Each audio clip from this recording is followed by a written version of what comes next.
Hello everyone and welcome to this week's Inquisition with Darksouls models.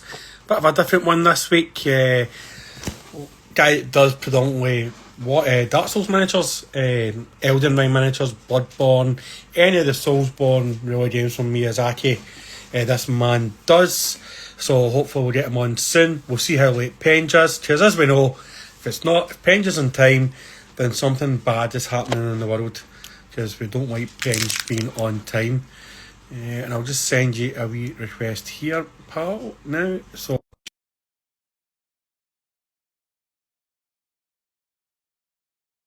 and looking forward to having a wee chat. Hope everybody's week is going well. Geraldine's away this week, so I am footless and fancy free. Need to get myself a wee woman. How you doing, Dark Souls models? How you doing, pal? Alright, ADHD minis, how you doing, mate? Hope you're well. Am I right in saying that you've hurt yourself somehow? Hey man, how you doing? Oh, Thanks for joining us. How you doing, mate? yeah, not bad, thanks, mate. You all right? Yeah, I'm not too bad at all. Just waiting for Penge to arrive. He's usually fashionably late. Yeah, that's just his thing. Uh, Yeah, no problem. you managed to battle through the traffic, is that right? Yeah. Literally managed to race home from work, so managed to get here just on time, which is good. Oh, I mean, don't worry about us. Casey's always late, so if somebody's not late, then it's a bad thing if somebody's not late. I'm sorry to see that ADHD minis. I hope that the medication that they put you on now works for you and you become the sexual tyrannosaurus that we all know that you are, mate. We all know that you are. So I don't want to call you Dark Souls models the entire show. So what is Oh, your it's actual John. name, mate? You can call me John? John. Yeah, or Mr. Dark Souls if you want, but you can go with John if you want. Mr. Dark Souls, is that your Tinder name, is it? Yeah, absolutely. Yeah. So for folks, we might as well just bash on because Casey's actually later than what usual is. So for folks that don't know you, just want to give yourself a brief introduction on what you do. So I run the channel Dark Souls Models on YouTube and Instagram. Started off painting the Dark Souls board game. That's how I got into doing all this. And then it progressed into bigger and bigger projects, stretching from larger models to then full scale dioramas to then even larger dioramas. And then converted that from just Instagram posts and short little reels of the creation of stuff to like full blown production YouTube videos around the things that I create, basically. So what got you into the Dark Souls? Was it the computer games that got you into it, or was it the board game that got you into it? Yeah. So funnily, it was the game, it was the actual games, it was the video games themselves. I can't remember how long ago it was, but my friend bought me for my birthday one year Dark Souls 2. Um, and he thought it would be really funny because he knew how difficult the game was. And I thought, well, I've never played the first one. Do I not need to play the first one to be able to understand it? He was like, no, you'll be all right, mate. You'll be all right. So I just played it. And I was like, I don't know what's going on. I absolutely hate this. Put it down and never touched it again. Um, and then just completely blocked it out of my psyche. And then Bloodborne came along, and I tried a bit of Bloodborne. I knew it was by the same people, and my mate raved about it. And I, again, same problem. I got a little bit into it, but too hard, gave up, put it down. And then it wasn't until Sekiro came out. Again, same people from software brought out Sekiro, and it was all Japanese and samurai. And I was like, oh yeah, this is ticking my box. Played that, and I was like, oh, I get it. I get I get what these games are about now. And then it wasn't until COVID hit and got made redundant, and it was like full lockdown, and I didn't really have like too much going on. It was around Christmas time, and I thought, you know what, I'm going to give Dark Souls just another bash. Like I'm just going to give it another go and see what comes of it. And I played the first one, and then I just literally completed it within like the space of a short day or two. And I sort of like at the end of it, I sort of went, what the fuck's just happened? But it like I've never had a reaction to a game quite like that, where I felt like something had changed in me, like in a really weird sense. Um, and I never had felt a reaction like that to a game. And then COVID carried on as it did. And then I was just browsing online, and there was just an advert for the Dark Souls board game. And I thought, oh, that'll be fun. I've got a mate who's big into his board games, which we do all the time. I thought, oh, that'll be fun. I'll order that. And then it came, and I didn't realize it came unpainted with unpainted minis. And I went, ah, well, I better paint these, and then I better learn how to paint minis then. So then, literally, it was from there that I just painted minis, and just progressed and learned how to do it like properly.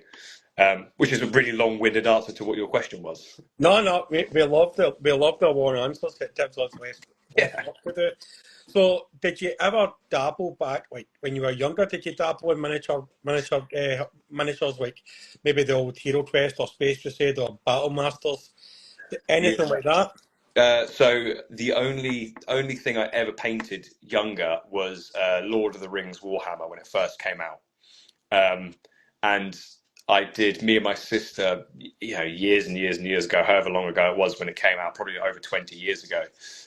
We had like a set of elves, and we had a set of orcs and a set of urukai, and we painted those really, really badly. And that was literally the only sort of Warhammer or miniature painting experience I had before opening up the Dark Souls board game. And I think you played Dark Souls 3 and Elden Ring. Have you played them? Mm-hmm. Yeah, like my history with Dark Souls was obviously if you play Bloodborne, then you're a PS kid. Well, I'm an Xbox kid, Mm-hmm. and it was on the gold pass that was giving you free games. And I've seen Dark Souls for years, but I judged it by its cover, and that game looked shit.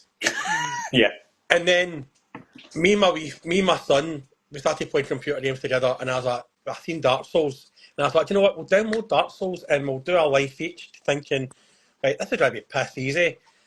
And in the first Dark Souls game, I must admit, I had to go on YouTube to figure out how to buy the What's first going on? boss. Yeah, And yeah. then it was like, what? That's the fucking tutorial boss. Like, for fuck's sake, how hard is Yeah. this game? And then it was just an instant love for the Dark Souls games since then. And Dark Souls 2 is my favourite Dark Souls game. I just love the Dark Souls. Because it's different in the way of when you die, your health bar goes down a wee bit, Yeah, which is right. really good. I think that's actually quite a good, but people hated that. Yeah, they do. Because they were too busy doing Bloodborne Yeah. to do, and they just left like his underlings to do Dark Souls 2. Have you played Night Rain yet? I haven't. So I'm currently working, which is what's taken up all of my time.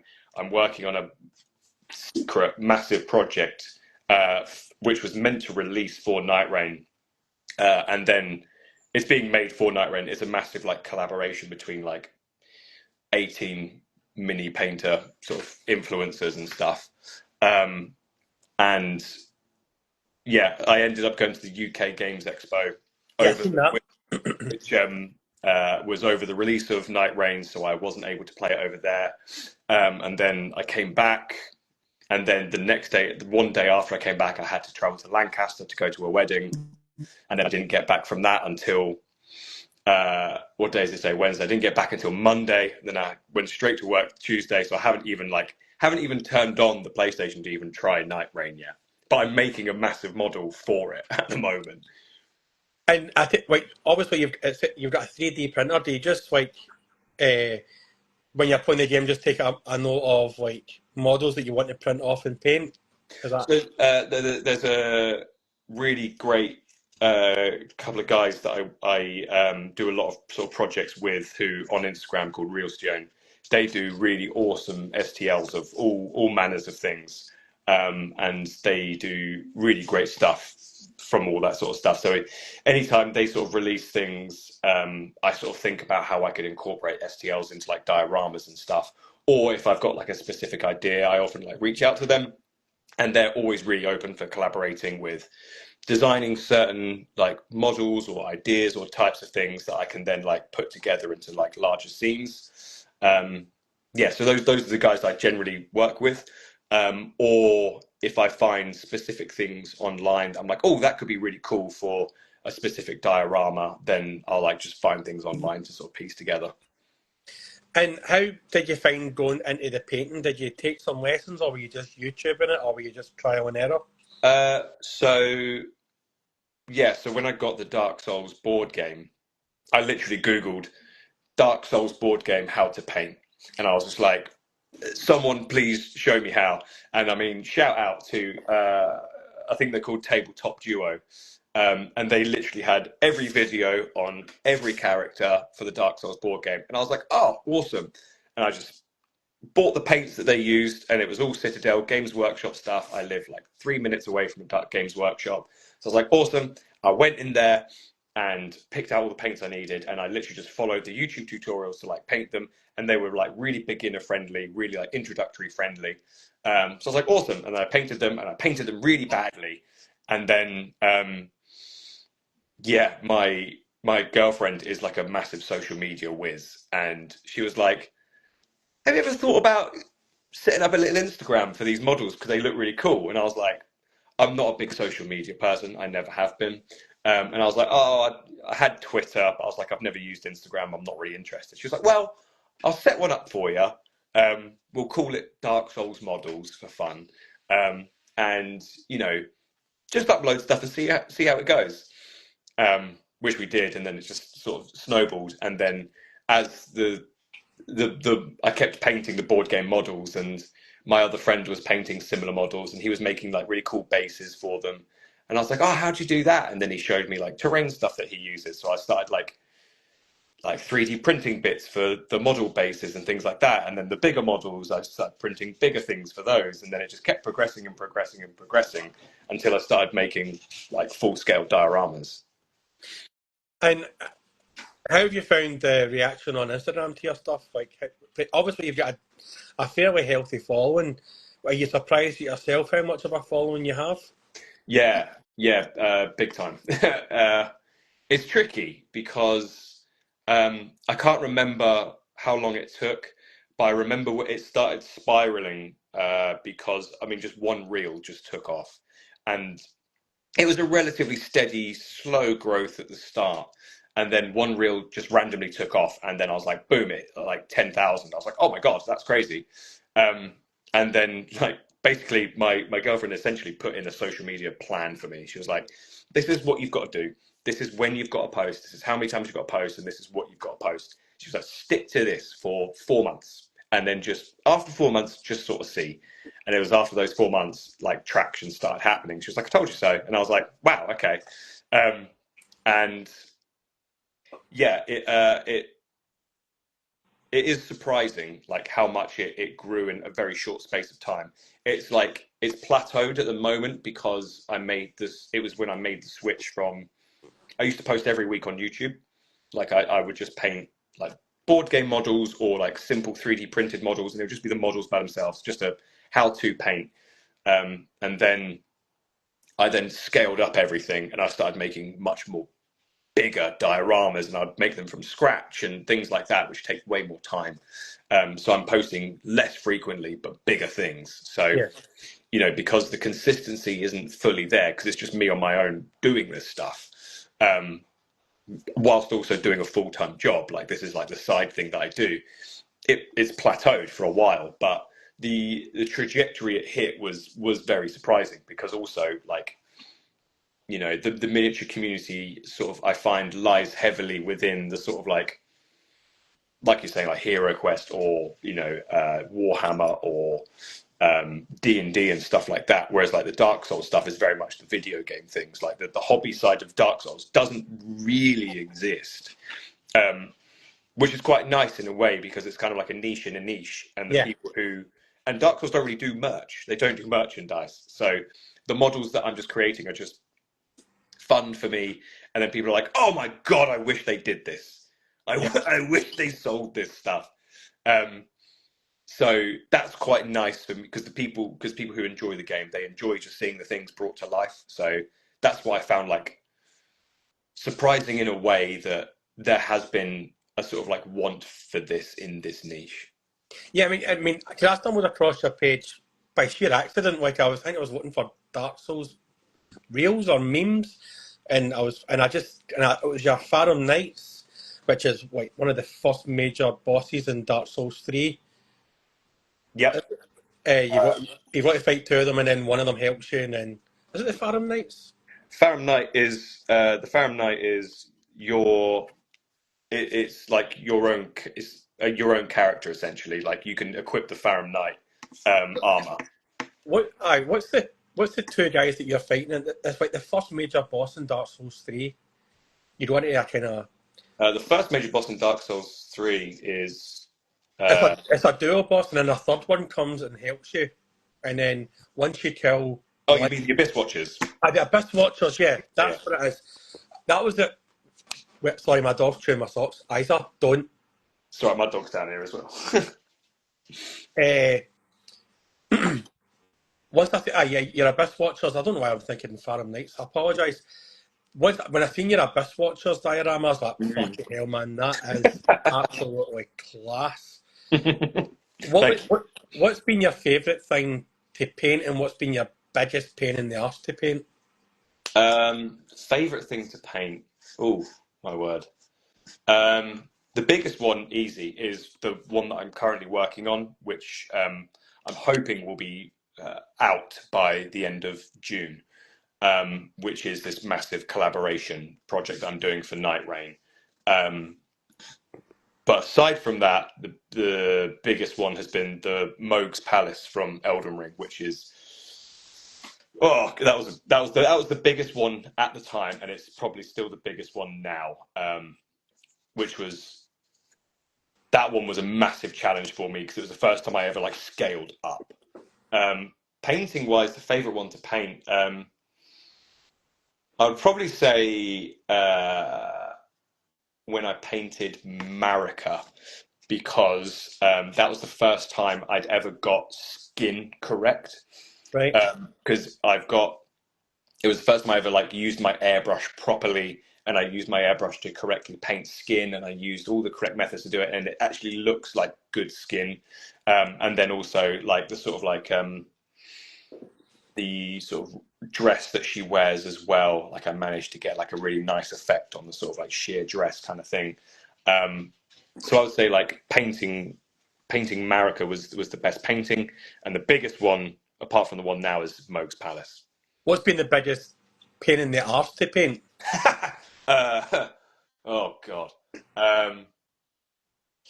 Biggest pain in the ass is probably I had a miserable time painting Radagon because I just couldn't get anything right. I couldn't get his skin right. I couldn't get any OSL right because I wanted to have like a really cool glow effect on his hammer and all the sparks on his hammer like coming off of it. I couldn't get that right. My airbrush wasn't working right on it. I think I even titled the video on YouTube like I lost my mind painting Radagon because it was just I was literally just having like the most miserable time painting him, and I just couldn't get it right. And I've never gone back to it. And how's your missus feeling about it? Like, have you always been quite arty, or is this just something that came out of left field for yourself? Yeah, I mean, I've always been like on the arty side of things. I did art as GCSE, and I think that's as far as I took art. But music has always been the number one thing. Like I'm trying to introduce like my music, like production and playing music into like my YouTube stuff. Even though it's quite different to painting, I'm trying to meld the two together. So like music's always been my number one thing. And I went to uni and did media and film. So I like made films. So I learned all about camera work and editing and animation and things like that, which I've translated into my YouTube stuff. And my full-time job is I'm an editor. I'm a senior editor and animator. I freelance as an editor and an animator. So all the things I'm doing is all in the sphere of like, you know, creating stuff. But painting and miniature painting was very left field. It was just by accident because I bought the Dark Souls board game and they just came unpainted. And I went, well, I'm doing this now. And do you think with your work in TV and film, it's helped you design the dioramas better? and build them better, or is that just something that you've just picked up naturally as well? Um, I'd say it's helped the videos in terms of like the production quality that I can put into the videos. Like a lot of people comment on like my editing for the videos, and that comes from my background in TV and film and stuff. In terms of the dioramas, not so much. Like they majorly come from people that I watch on YouTube. I spent a long time learning from people like Black Magic Craft and Tabletop Craft and Tabletop Witchcraft, I think it's called, and people like that, and Nerd Forged and North of the Border and Studson Studios and Boyle Hobby Time. Like I just watch all these people all the time on YouTube and how they make dioramas, how they make models and stuff, and over time just pick up tips and tricks and how they do things. I'm like, oh, that's really interesting how they made the rocks, how they made the trees. And it is helpful basing your diorama off of a scene that exists in a game. You're like, oh, like I can take reference from how these things look, and then I can base it around that. But even then, like you put your own spin on how things look. So that's how I kind of develop my skills in terms of like learning and putting it into the dioramas. And the man of the hour is here. Not of the hour, I apologise. I have extreme technical difficulties today. I logged in, it kicked me out, and then Instagram just didn't want to work. So I had to reinstall it, got the passwords, I had to reset them. Nightmare. So do you find that with your attention to detail and editing is also giving you the focus for like doing the miniature painting and building the dioramas? Because I imagine that editing is quite an intense job, because once you've got to edit it properly, do you find that that's helped you concentrate in getting these dioramas up? That's a good question. I have a terrible habit of getting bored and frustrated very quickly, where if it's not going right, I just literally want to punch either the computer screen or punch the model, and just stop doing it. But I have a sort of like, as my girlfriend calls it, she's like, you have a dwarf in your head that continuously mines. It's like no matter like what you're doing or what like sort of troubles get in your way, you just keep plodding away with your pickaxe. You just keep knocking away at this thing. So it doesn't matter like what's going on. You just keep plodding away. And that's the same as I do in editing. Like I very much get like the sort of like hyper focus in editing. I get very much locked into it, and you get caught in the flow state, and then literally 8 hours can go by, and then you'll pull away from it and you'll go, oh my God, where's the day gone? Oh, geez.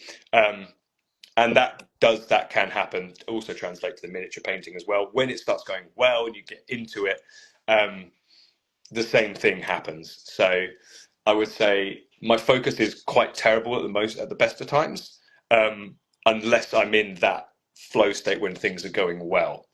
And I found that at least having some form of podcast or something that my like brain can outwardly tune out, and then that allows me to focus on what's happening in front of me, basically.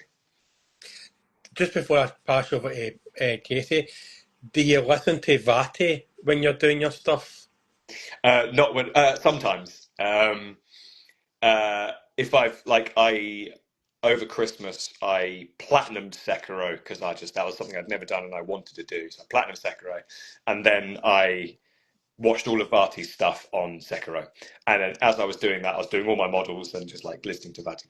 Not all the time. I did it specifically over at the beginning of the year. But most of the time I've just got like podcasts on, or just got random Spotify playlists I have on as well.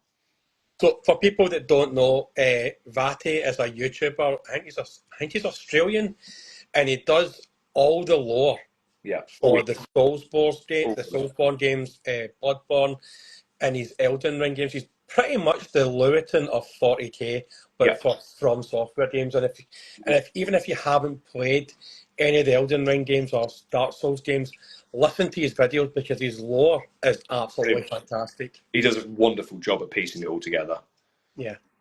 Casey, sorry.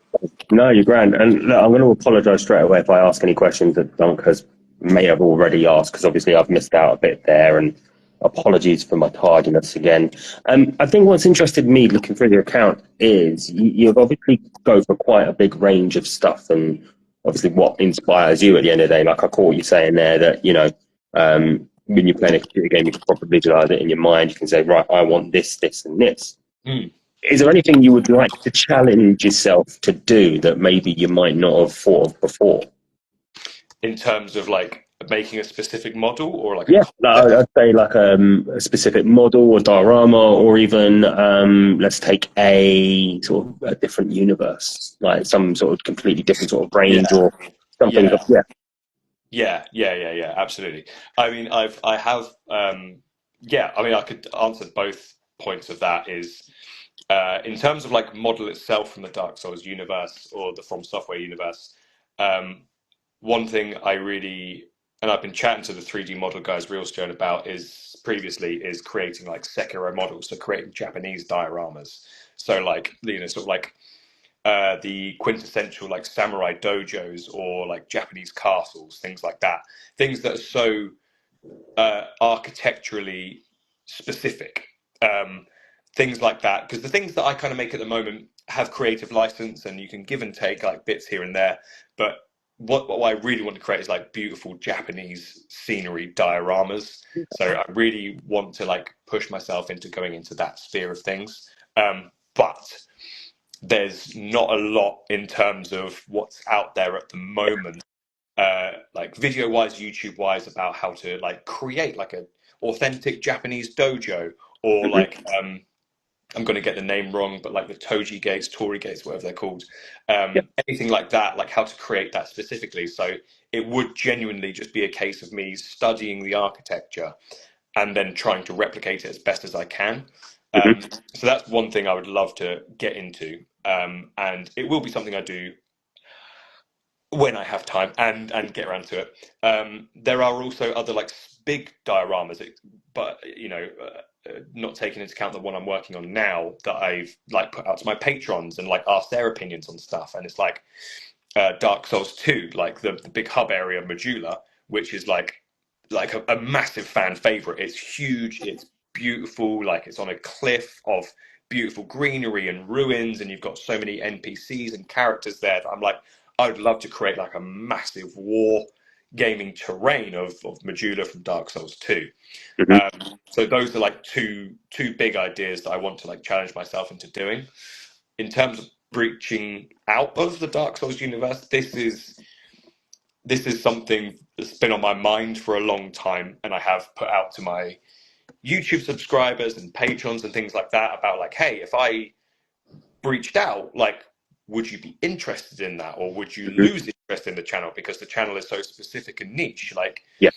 is that a limitation? Because do you pigeonhole yourself as the Dark Souls guy? And if I branched Hmm. out and did Zelda, which I love the Zelda games, it's like, well, would that just piss people off? Because they're like, well, I'm not here to see that.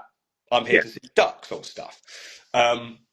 However, you know, it's it's what I find is like it's good to sort of transition into things. Hmm. So like how I transition from just board game stuff into dioramas. Like it's a transitional period you need to take your audience through. So currently I'm playing Clair Obscure, Expedition 33. Stunning French game. Amazing. Everyone has been saying to me that it's so up my street. It's Dark Souls esque. It's beautiful. Like everything about it, like screams what I do. And as I've been playing it, I'm like, this is the scenery, the music, the characters, the boss design, everything is gorgeous. And I'm like, actually, I could see there being a transition from going to like Souls-like games, basically. So like Clair Obscure and Blasphemous. Sultan Sanctuary, which is a great platformer, which everyone says is like the best Souls-like game. I've got the Witcher board game. I haven't even started painting. Um, so if I was to branch out, I would like to do that because at some point I'm going to paint every Dark Souls character and I'm going to create every Dark Souls diorama possible. Um, so I think introducing Souls-like esque games into what I'm creating, I think will be kind of the next step of what I do. And obviously, you mentioned reaching out to your Patreon and your YouTube as your followers, because at the end of the day, they're your bread and butter. So I Yeah. can understand why you might not want to sort of just instantly go, smash, I'm now doing this. You know, how, obviously, within being in that little niche, how receptive are your followers and your patrons to everything that you do in that respect? You know, you say you do sort of involve them, you make sure you're telling them, I am thinking about doing this. What do you guys reckon? How are they sort of to that? Like you say, do you get some that are just like, no, I'm just here for this. If you do that, I'm off.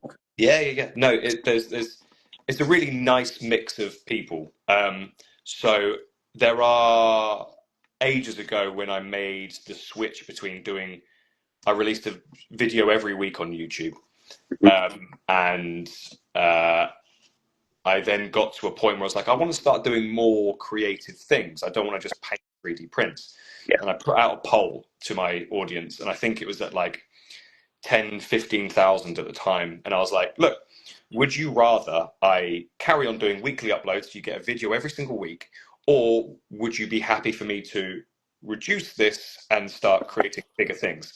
And it was sort of like 80% do bigger things, we want to see more things. And there was 20%, I'd like to keep it weekly. And then I was like, cool, that's really interesting to know. And then I was like, hey, would you be interested if I just like expanded painting into different things? Like, what would you like to see? What are certain things? And I would say it was kind of 50-50. Like 50% of the people were just sort of like, hey, I really like watching the Dark Souls stuff. Dark Souls is my favorite game. I love everything about it. I just want to see the characters that I love brought to life. And I'm like, that's really cool. And then 50% of people were just kind of like, we just like watching you. Like, we just be happy, which is lovely.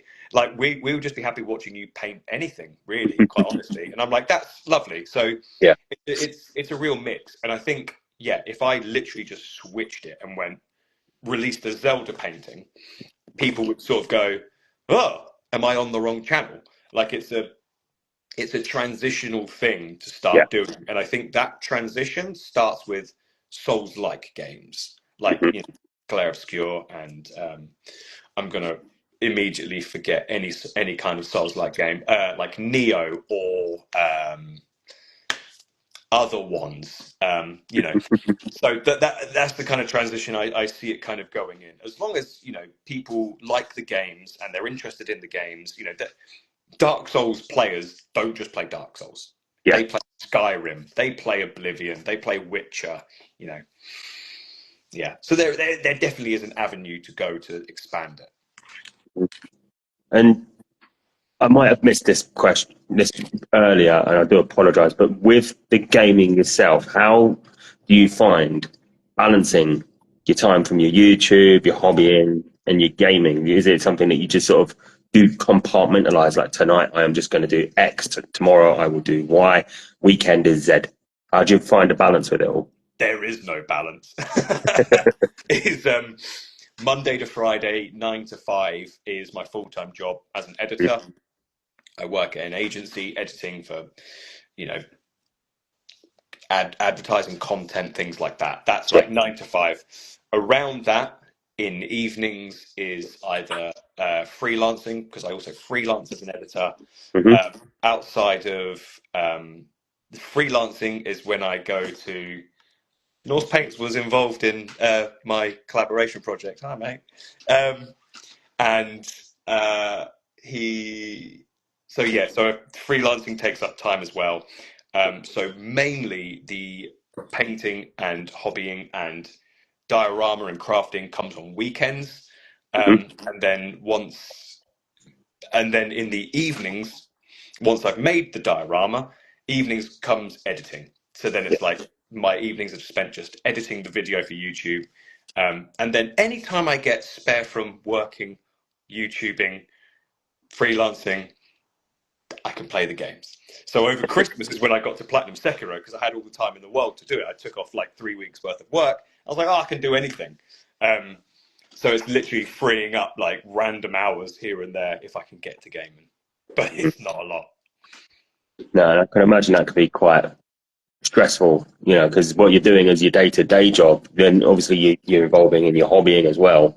Yeah. It's you've really got to find that fine line, haven't you, of when to switch off or when this is for fun, this is what I do for a living, and trying to keep it all interesting. So I applaud you for that, because I'd give up. That's just me. Yeah. No, I have a very unhealthy relationship, I would say, with work, where I'm just sort of like, I get so much fulfillment doing it. Like, the reason I edit as a full-time job and the reason I edit as freelance and the reason I love editing my YouTube videos is because I really love doing that. And doing the crafting stuff was a really nice avenue to edit my creative outlet. So yeah, because I like doing that, it's like, that's what I want to do all the time. So it does become an unhealthy relationship to balance those things. Sure. Don't let you go.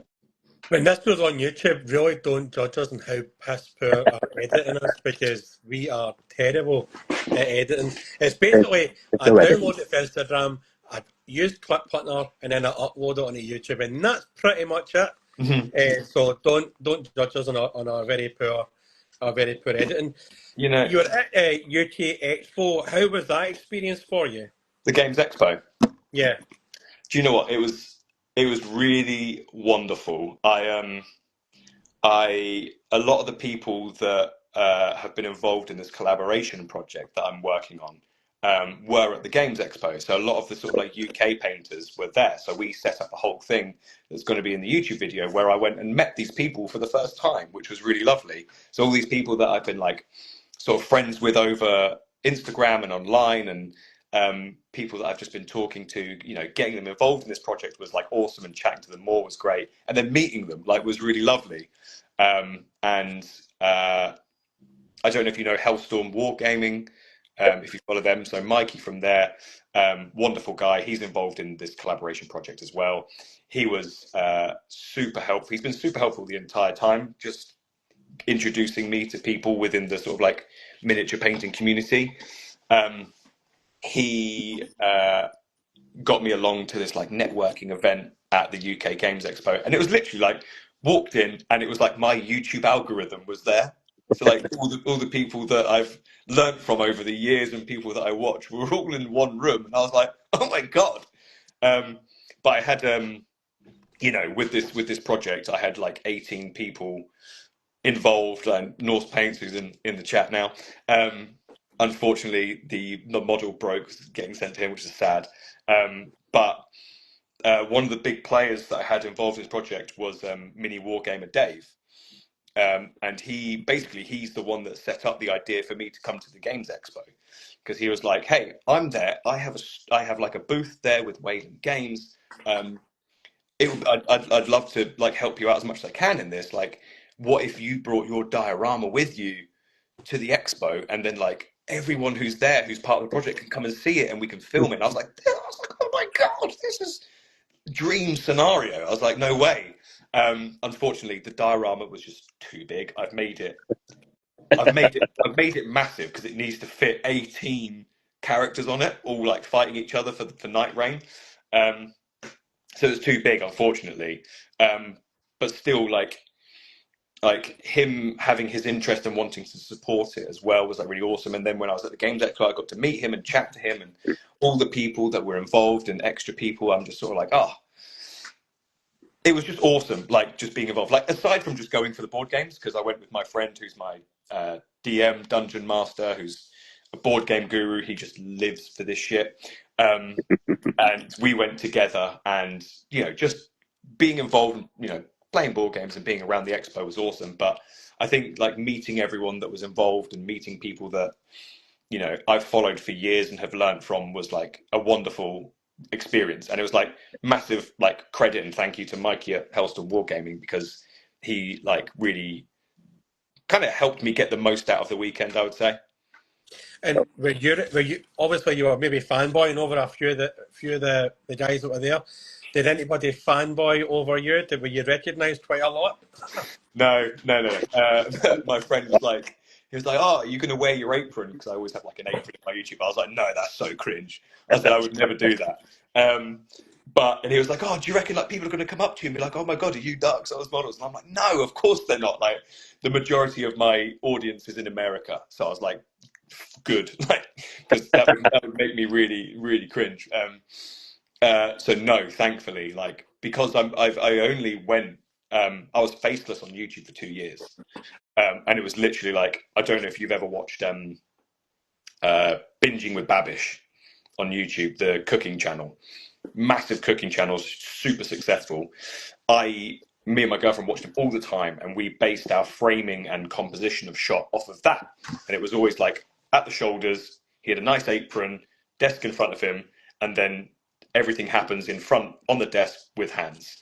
And it wasn't until I think it was literally towards the end of last year we made the decision to go face in the video, because we were we were both like big on the sort of like privacy end of things, and keeping separate from yourself and your identity to a YouTube channel. But I sort of got to a point where I was like, I'm kind of like at the sort of end of creativity with this, because there's only so far I can push and be creative and authentic in a video when it's just my hands. So we had a real debate about whether it's a good idea, whether it's a bad idea. And she just sort of said, she sort of like put an ultimatum of like, if you can show me that the risk of losing the privacy is worth it for the creativity, I'm on board. And I'm glad I did it, because since the face reveal and just like me being me in the video, I've allowed myself to do so much more. Like I recently made the most fucking ridiculous music video, which I wouldn't have been able to do. I sort of wrote and produced a Elden Ring parody song, and made a That whole. was brilliant. I fucking loved that, by the way. That was good.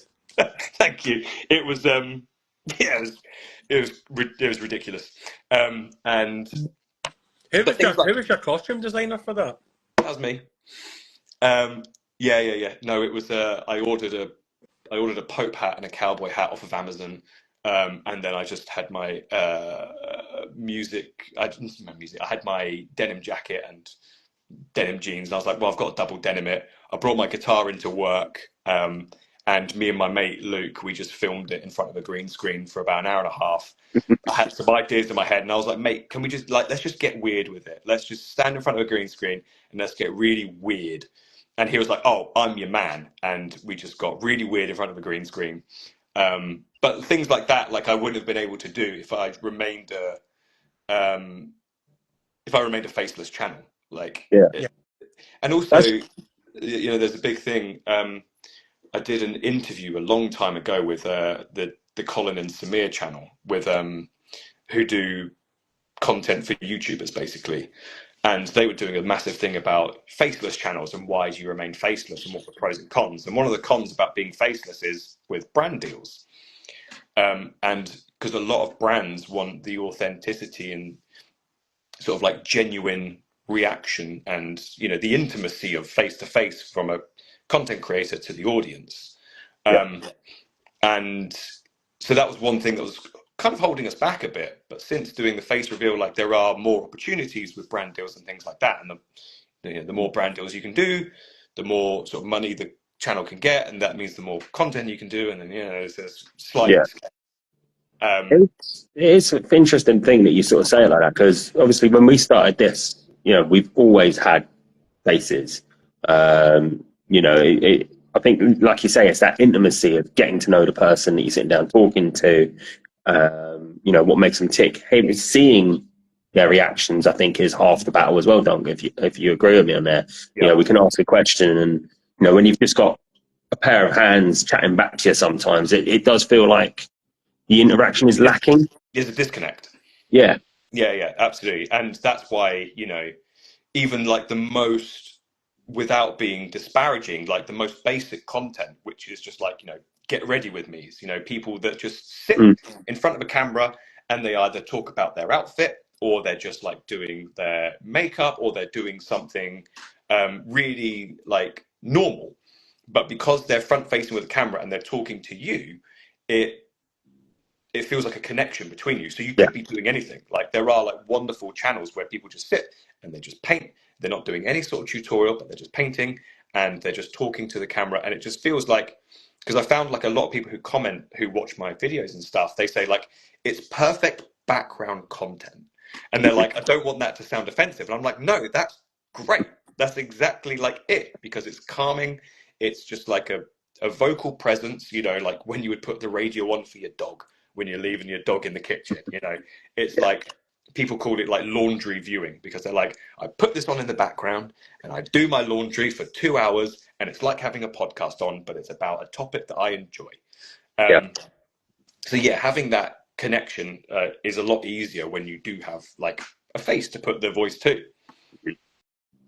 Yeah, definitely. And it does unfortunately come with the habit of being recognised in the street, which has happened to me only once in the few years we've did it. And that was this weekend just gone. Waiting to go into a local hobby shop. Someone's looked at me and, oh, you're Casey. I was like, oh, bloody hell. Do I owe you money? But, you know, it is that little, that's nice as well. And I suppose at UKGE, being able to sort of having people that you've worked with and worked with you, and just actually being able to put, you know, you don't have to put a face to the name, do you? It's like, oh, you are, and then bang, you're away. Mm-hmm. Yeah. Yeah, exactly that. Yeah. Sorry, Dunk, I took over there. No. I'm pretty sure I've run to the end of that point. Actually, Dunk, are you still there? I've got a spinning circle for him. Yeah.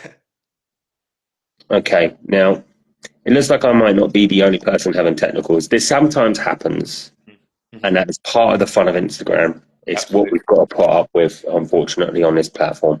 I do have to ask you a very quick question, because I want to make sure that we're not in the same room. Is that because we've got the same ceiling colour? Same ceiling colour, near enough same walls. Yeah. It feels like I should be looking over here at you rather than here. Yeah. So I sit thought that down. as soon as you logged on, I was like, oh, that's a nice ceiling. And if you aren't already aware, our sponsors are Orange Brushes, orangebrushes.co.uk. And You can get some. .com. Yeah. There you go.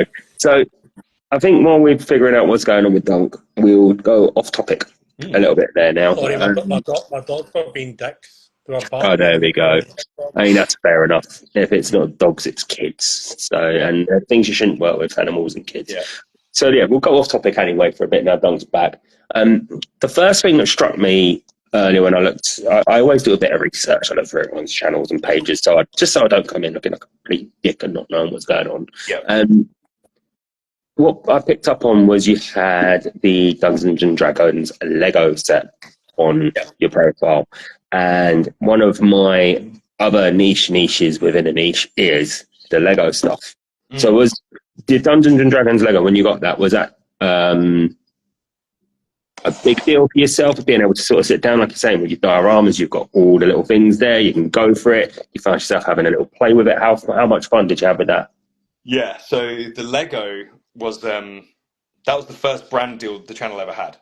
Oh, well, what a brand to get. So yeah, I mean, we've since starting this, we've had a lot of this is going to be a tangent that gets to the point at some point, but we have lots of brand deals that come in, and I won't name them for fear of, but we've had a lot of brands that come in that like want to like collab and sponsor us and things like that, and offer money to do so and stuff, but. One big thing for me and my girlfriend, who's really, really hot on this stuff, she's always said the one thing you can't sell and get back is integrity. Yes. I promise this will get to the Lego thing. But so we have turned down lots and lots of brand deals that don't either align with what we do or we don't like the company because of who the company is. Yeah. And for like lots of reasons that we don't believe is worth selling out, you know, 100 quid here or 200 quid there or something. So we kept turning, and I was like, you know, at some point we've got to start accepting brand deals. And it's like, just wait. Like, if you accept shit, that's what you're going to be known for, basically. Yeah, Like, yeah, I was like, fair point. fine, okay, because there are loads of like YouTube channels out there that it's got brand deal after brand deal after brand deal, and you just become known for just an advertising platform. So I was like, right, okay, ignored them and brand deals for so long, and then randomly, out of nowhere, Lego popped up, and I was sort of like, huh, what? And I Yeah, sent the email to my partner, and I was like, can you just look at this? Because she's dealt with influencers and influencer marketing before in her job. And I went, is this legit? And she went, oh shit, this is legit. This is Lego. And I was like, oh, okay. So I was like, right. I said, we're not turning this down. This fits.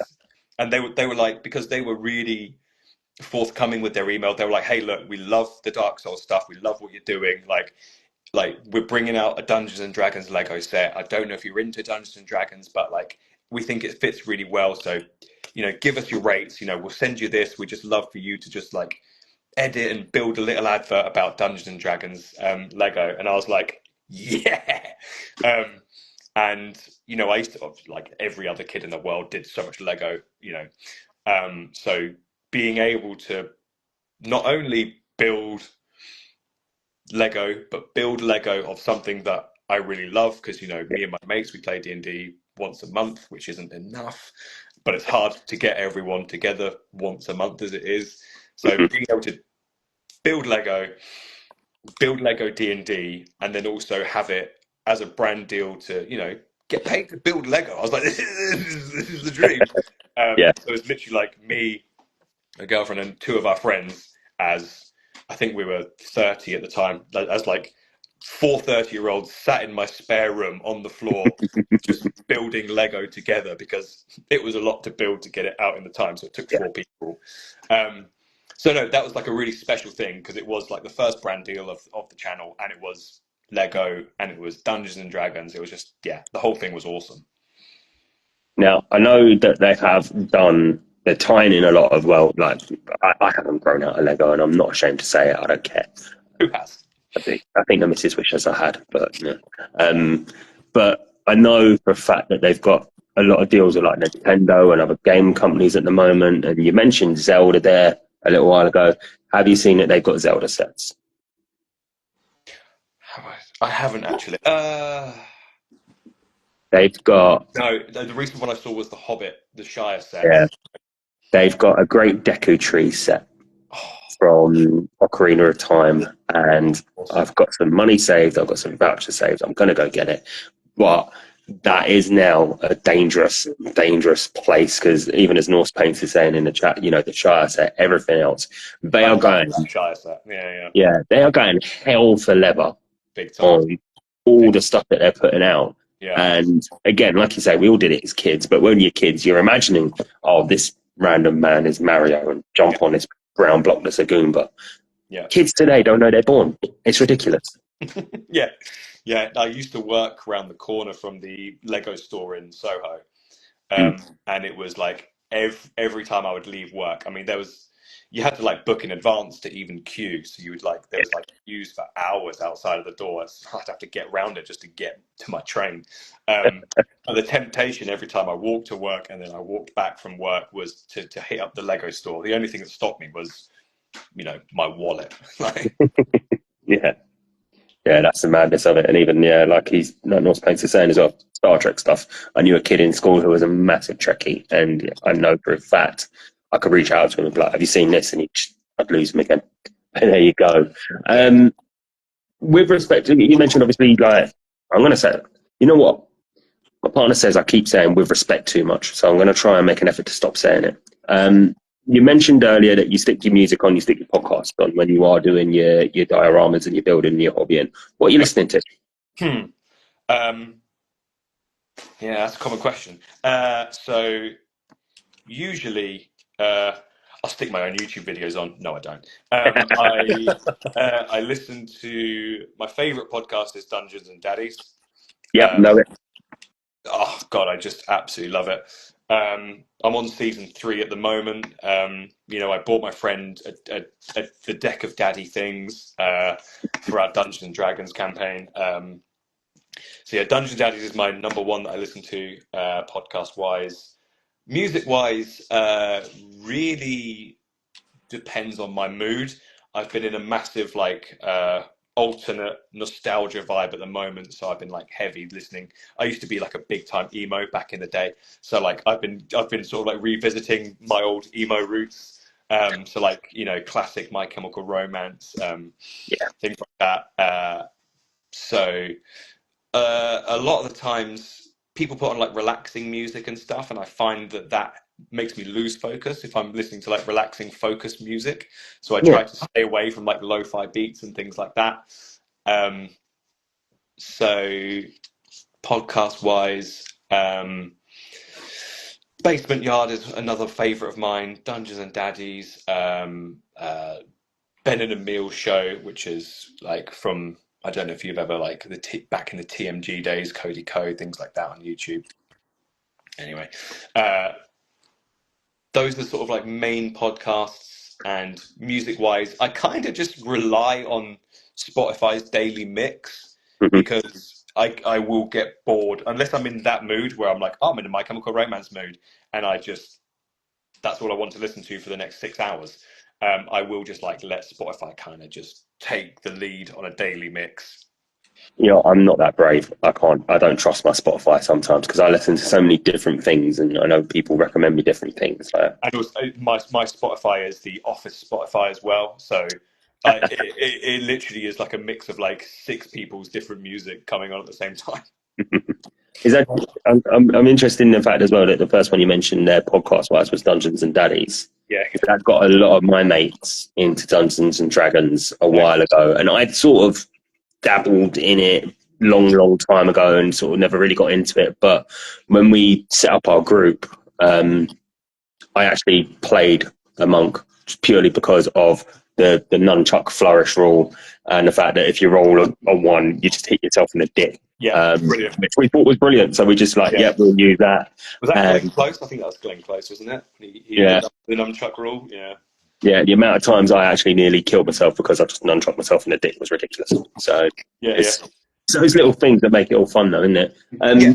No, I love that. I started playing D&D, and then your phone listens to you all the time, and then like after my third session, Dungeons and Daddies popped up, and I was like, oh, it was literally as I was modelling, actually, it popped up, and I was like, oh, I'll give that a go, and then immediately I was like, this is the best thing I've ever heard in my life, and so then I sent it to like my other mates who were like interested in getting into D&D. I was like, listen to this, just listen to this, and you can see how much fun you can have with it, because they were all on the mindset, which I'm sure a lot of people who haven't played it are, is that D&D is very serious.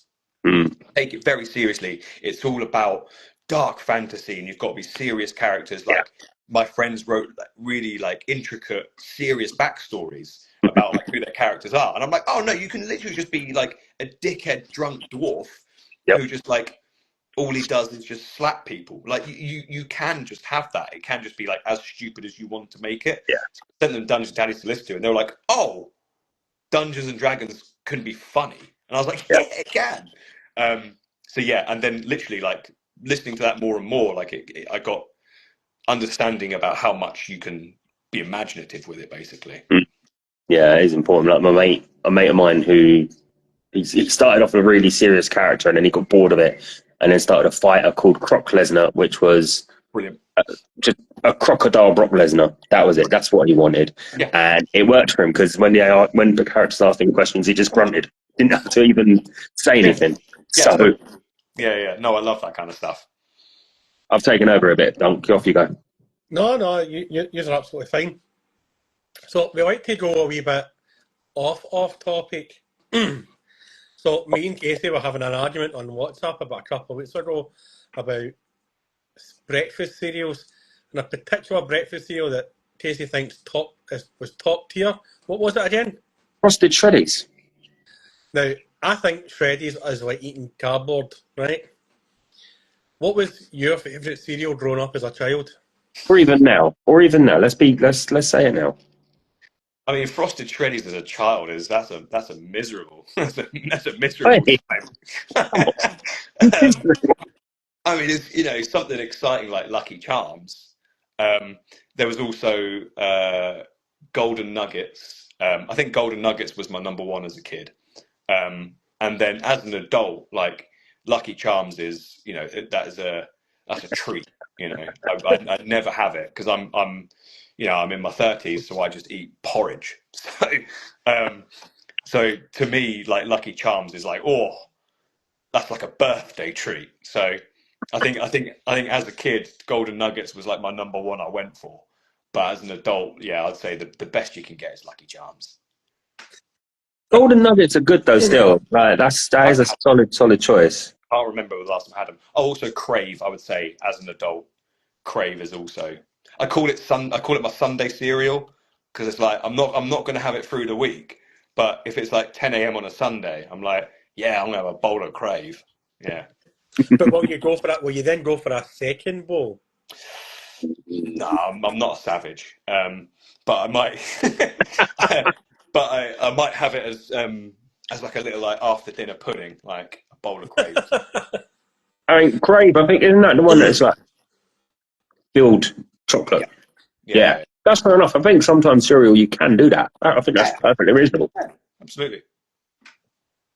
So when you're in the good lady life and when she's giving you YouTube advice and social media advice, and you're sitting down on a Saturday evening watching yourself edit some videos, what would be your crisp of choice that you'd like to divulge in?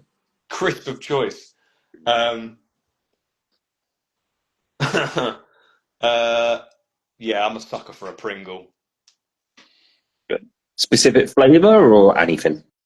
I can either be a basic bitch and just go ready salted because it just hits every time, or salt and vinegar.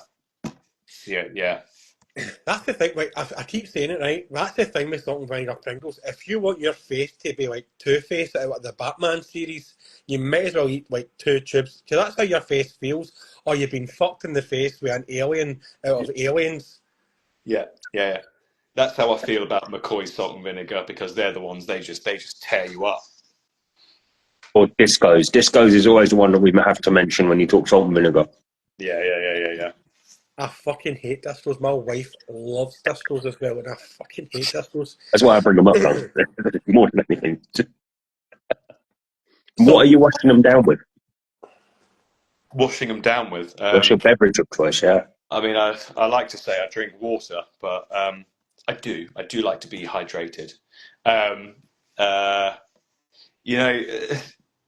We're not too adventurous in this house at the moment. Like we either have water or we have Vimto in the house. So, I've not had Vimto in fucking years. I never used to have it. I never ever used to have it. But my girl, that's like her thing is like Vimto.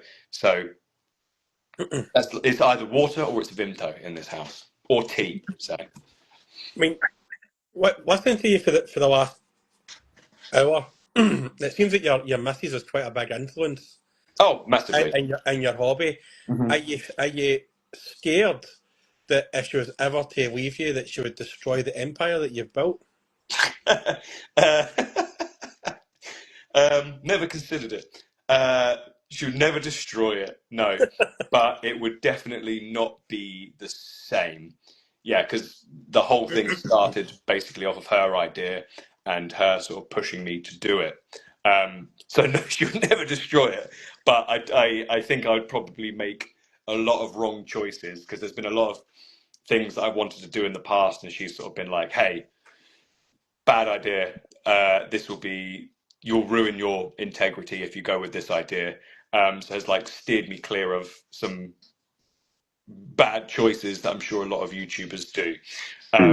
Or does she know that if she was to ever leave you, know that she is going to leave you, right? I don't have what any. do you know? I don't have any inside information. Yeah. Or does she have enough confidence in yourself to ruin it that she can just sit there and just pick at the amber? Yeah. Most probably is that I probably would make one of those stupid decisions that I would have done earlier in the channel, and then she would have just gone, "Oh, good, he's now done that." I'll leave you for one day. Yeah. Leave me for one day, and you've gone full clickbait on me. Yeah. How long does it take you to edit a video? How long is, like, for a typical diorama video? How long does it take you to edit it? It really depends how hardcore I want to go on the editing. Like the editing is the longest part of it. But I'd probably say 2 weeks to edit, and that would be evenings, weekends, to piece it together, because I do a lot of sort of like visual effects on it as well. It's not just like a standard edit. I'll do lots of like animation and VFX stuff on it. There's a lot of like things that you don't see that makes like an edit feel good. So I'll like all the music that I do, every single cut in the edit is timed to the music, is timed to the beat, is timed to the voiceover.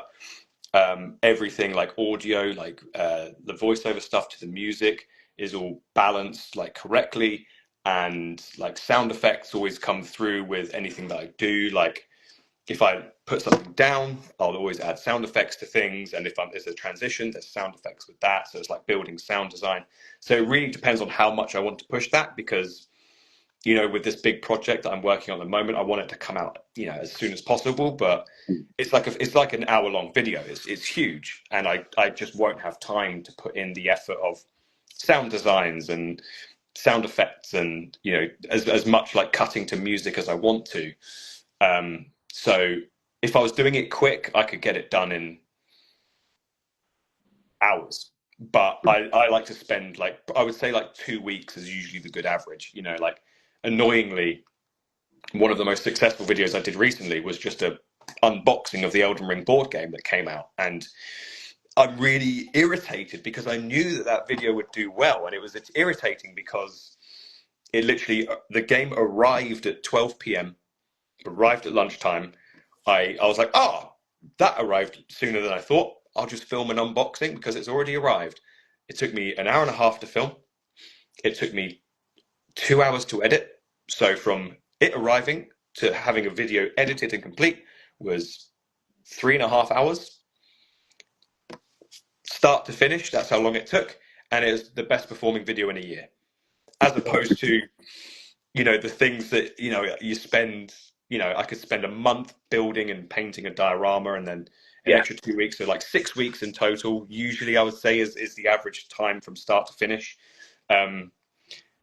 Would get a tenth of the views. And I'm sort of like, but I knew that was going to happen. I was like, I know this video is going to do well because it's new, it's fresh.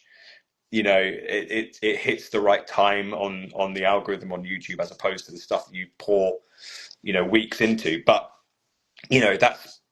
that's just YouTube. That's just like the turbulent nature of it. So I was like, I knew it would do well, and I knew I would get annoyed by it, but it's just the way the platform works. That's well done. I can't remember what I was going to ask now. Oh. I've derailed him. I'll jump in quick then. So obviously talking about your editing, but what about like even the planning? Like how often do you sit there? Do you have to think about scripting?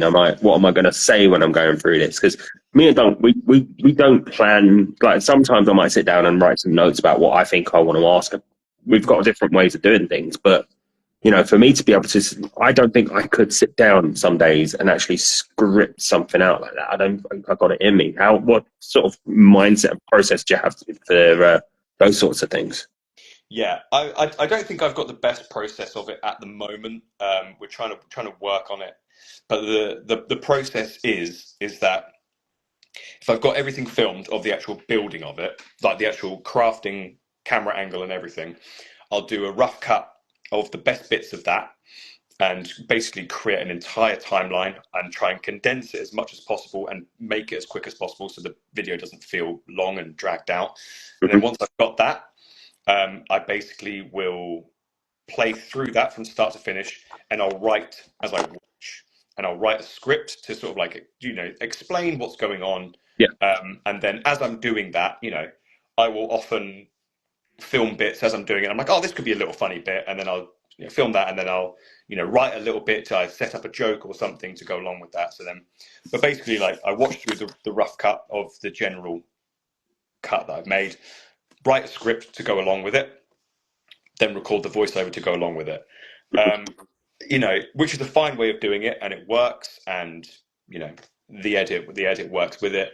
It does lend itself to being a bit more staged rather than authentic, because I know like a lot of YouTubers who have editors who do crafting stuff, they send their editor the footage and then they put the sort of like rough cut together, they send it back to the YouTuber, and then what they do is they just grab the mic, watch the rough cut, and they just talk as the rough cut goes, and it gives a bit more of a sort of like genuine, real-time, authentic tone to the voice, whereas mine is slightly more scripted.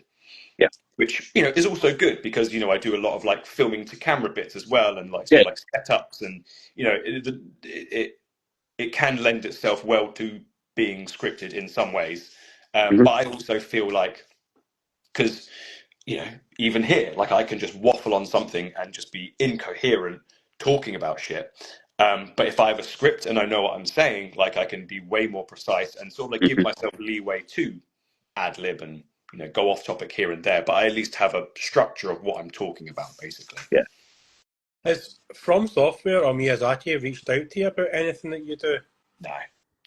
I once got I think I got a reshare and a like from the From Software account, because one of my videos just exploded, which was the sort of like main kickoff of the channel, which was when I showed my full collection of the board game and all the models that I did, and it just went wild, and it was very panic inducing because I'd never seen those kinds of numbers before, and it was like, oh my god. So yeah, they sort of like just reshared it and liked it, and that was kind of it. But other than that, no. What would be your ultimate collaboration, and who would it be with? One, it's not so much a collaboration, but one thing I'd love to do would be voice a character on a From Software game, because I have a very stereotypical British voice, which seems to be in a lot of From Software games, is just British man character.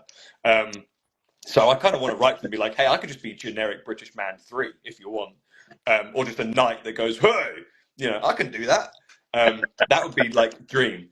Collaboration wise, you know, when I have been doing this collab project, like I reached out to so many people, like Norse Paints included, who's here. I reached out to so many people and like really, you know, went for like shooting for the stars people, and which included like Nerdforge and North of the Border, Studson Studio, and Boyle Hobby Time. And, you know, obviously didn't get like much back from them. But then Boyle Hobby Time, who I watch all the time, massive YouTuber, emailed back and was like, hey, love what you're doing. I'm really sorry, like I'm really busy for like the next 4 months. But it was like, hey, like hit me up again if you want to do something like in the future, because I'm definitely down for it. I like what you're doing. And I was like, oh my god, that means so much.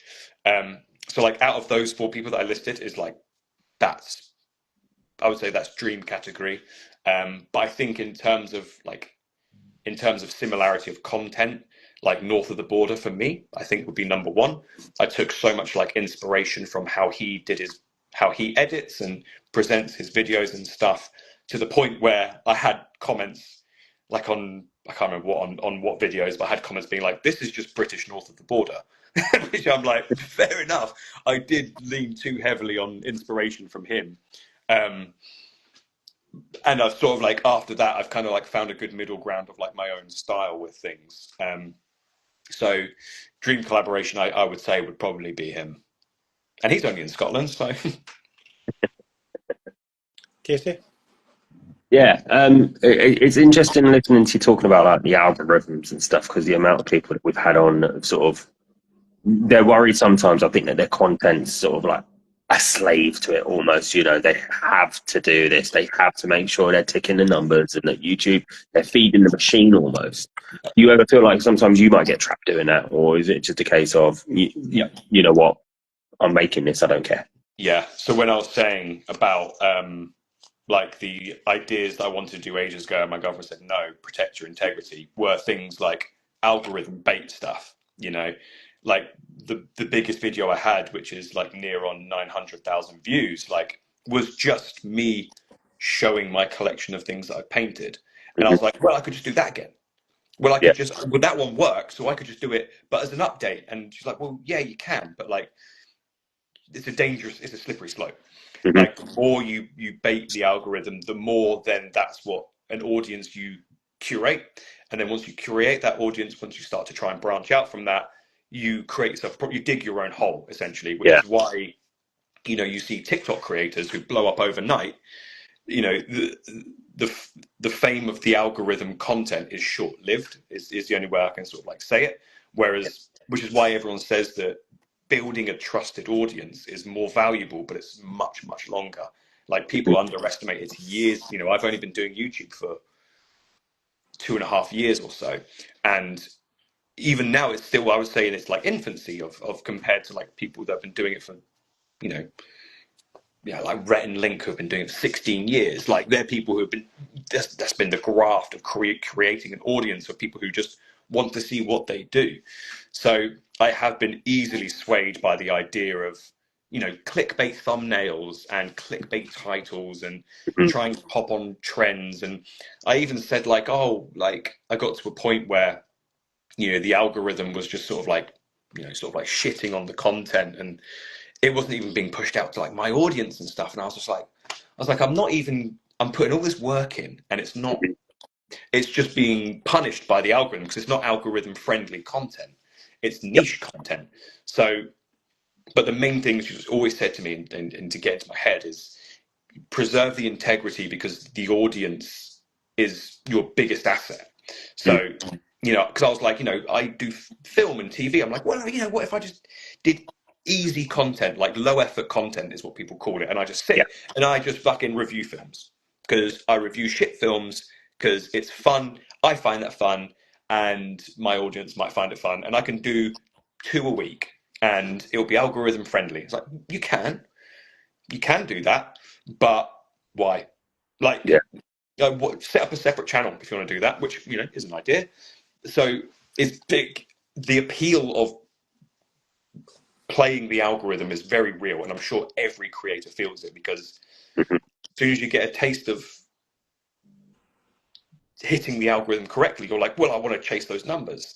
But you know, Yeah, I mean, I just try to jump in here. Like, mm, Casey is sometimes the voice of reason for us too, because when we set this up, like the whole idea was to get people that wouldn't be well known within the hobby. I mean, I know you've got a big following, but you wouldn't have been as well known in the Warhammer community no, no, as no. well as what maybe Duncan Rose or Peach is. Now we've had those people on, but we've always tried to champion people that are really good painters, and we enjoy listening to their story. Now, Mm. we could have I could have sold us out and kind of went down the route of, oh, let's just get in names to Yeah, get our views. yeah, But Casey's like, no, but this is not what you wanted to do when you first set it up. yeah. And I think if it wasn't for Casey, then I would be that this would probably be finished, because he is the kind of voice of reason sometimes behind some of the stupid ideas and stupid guests that I want to bring on. Yeah, I don't know about voice of reason. I'm really not. I'm a terrible voice of reason if that's the case. But I think it's also interesting that you sort of mentioned it, that you always look at different accounts, and I'll be honest. Like the some of the board games, Dark Soul world, it's not my forte. I don't know enough about it. But when you look at certain channels, even like I suppose Dungeons and Dragons and other hobby channels, it's always the same people that you're seeing on various things. So why can't we cross over? Why can't we just be like, oh, you like this, you might like that. Come on our stuff, and sort of reaching across the borders. I just think it's more should be done, because hobbying is hobbying at the end of the day. It doesn't matter what it is, you're doing something. Yeah, I had a really good, when I with this collaboration project, I had a sit down meeting with mini wargamer Dave, Mm. and he was sort of interview questioning me a bit about why I was doing the project and why I wanted to collaborate with so many people in the space. And he was like, "Oh, I didn't even know like Dark Souls hobbying was a thing." I was like, "Well, it's not really."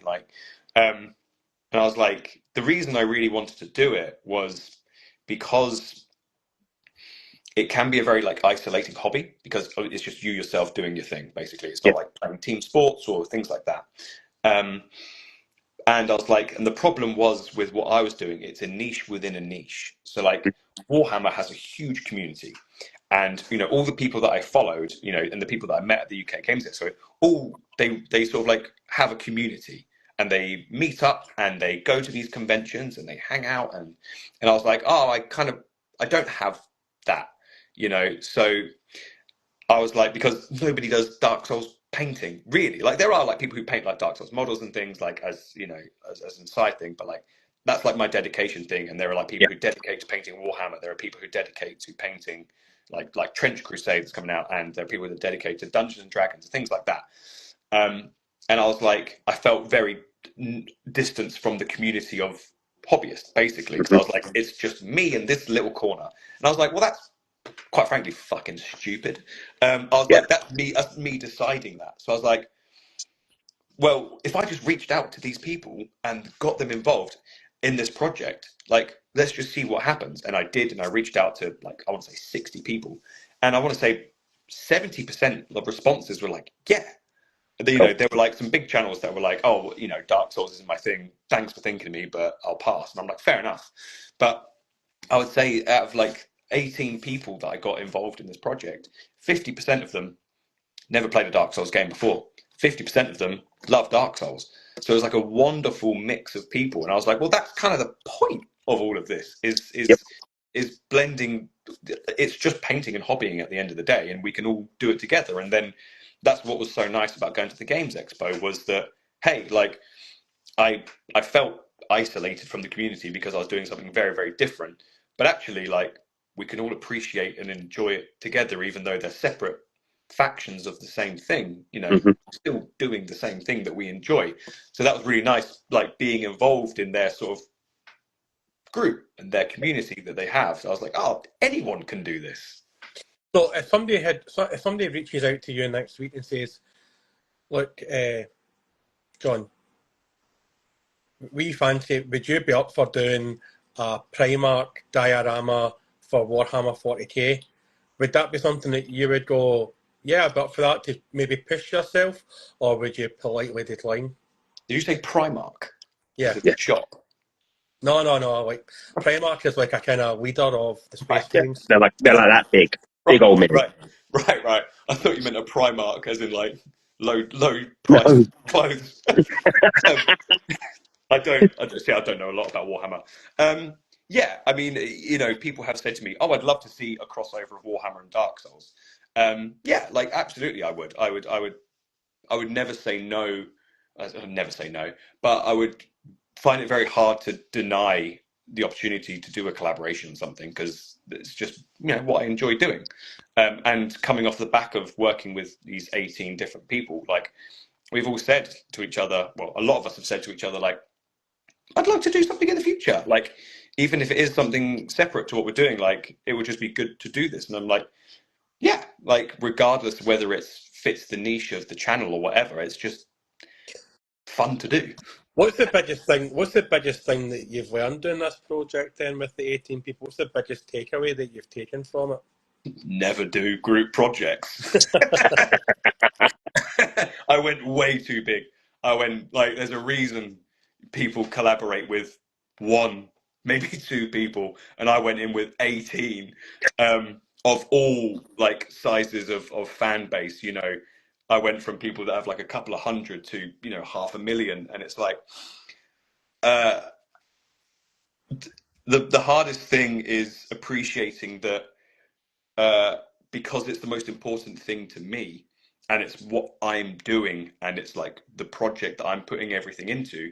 It's not everyone's first priority, and appreciating that just because I care everything about it, because it's everything that I'm doing, other people have other things and lives, and I can't expect them to be at the beck and call and deliver this immediately. Like you need to have like understanding and appreciation of people doing things like without being harassed. So I gave people like leeway and time to do the stuff they need to do, but also like trying to corral and organize the logistics of, because I sent it to like 7 different, like I said, printed the models and sent them to 7 different countries, 2 continents, you know, and trying to basically stay on top of the logistics and the timings of everything, sending to people, and then when they're sending back, and footage that they're filming to then upload, and so that I can take that, like, when's your video going live, and what can I use of your footage to put into my video, and make sure everything's, so many like moving parts that the biggest takeaway is like, hey, maybe start smaller and work up. But yeah, probably that, to be honest. So I think it's getting time to wrap here, because we try and keep it between an hour and a half. Sure. Absolutely love chatting to you this evening, and we'd love to have you back on maybe next year or later on this year if you're up for it. Before you go, is there anybody you'd like to give a shout out to, except your missus, because she's probably I mean, number one, yeah, my Mrs. Vic, yeah, she's the main reason the channel started. Also, my mate Toby, who's also taken part in the collaboration project. He's our DM, Dungeon Master, you know, he's the board game guru. I've known him a long time, and we make films together and everything. And he's also one of the main reasons the channel started, because he got me into painting miniatures. He got me into 3D printing. So, you know, him and my missus, like, they're the main 2 people as to why the channel started. Yeah.